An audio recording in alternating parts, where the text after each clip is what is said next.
MotoGP superstar Valentino Rossi has Jorge Lorenzo Ducati secret.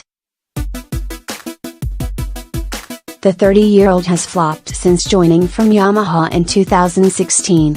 The five-time champion managed a podium finish just 3 times last term. He managed second in Malaysia and third in Jerez and Aragon. Overall, Lorenzo ended the season in 7th with just 137 points. European media outlet Diario Gol say Rossi believes his former teammate's departure is inevitable, especially if he keeps underwhelming in Ducati leathers.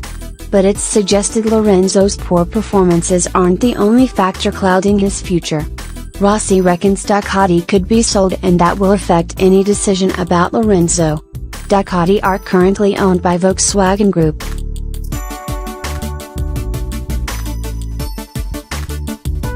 Valentino Rossi reckons Jorge Lorenzo is on board time at Ducati. However, the German giants are looking to recover losses from the emissions scandal and the iconic Italian brand could be sacrificed.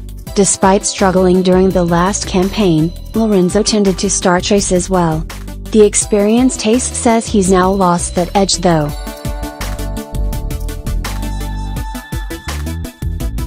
For the moment I am not able to use the winglets, and it affects the wheelie, said Lorenzo, having lost 4 positions on the opening lap of the Qatar Grand Prix last month.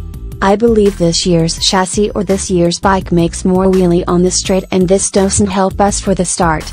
We have to find some solution, but is not our strong point anymore.